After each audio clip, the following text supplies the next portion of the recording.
Welcome to the Salmon Runs YouTube. Enjoy the video. You start by inspecting the bat edge closely and removing any dust or loose fibers. This prevents bubbles and poor adhesion. Once cleaned, align the tape roll so you can unspool smoothly and cut a strip long enough to wrap the top and both edges by 2-3 inches. Make the first adhesive touch at the middle of the spine edge, pressing down firmly.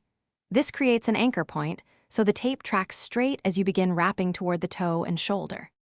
You now wrap with steady tension, keeping the tape aligned with the edge. This prevents lumps and ensures a uniform protective layer. As you move, overlap the tape by about 1/8 to 1/4 of an inch so the seam is minimal and water-resistant. Once wrapped, work the tape into the bat profile with your thumb and a flat plastic tool, and rub with your palm to warm the adhesive. This helps the tape conform to curves and lock in place for durability. You finish by trimming the excess tape squarely at the toe or shoulder and firmly pressing the end down to avoid lifting. Once done, score a tiny 1/16 inch relief at the shoulder if the tape wants to fold back. This reduces peeling under impact.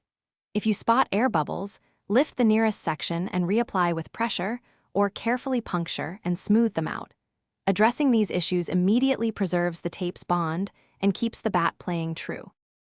Thanks for watching. Consider subscribing if we helped you.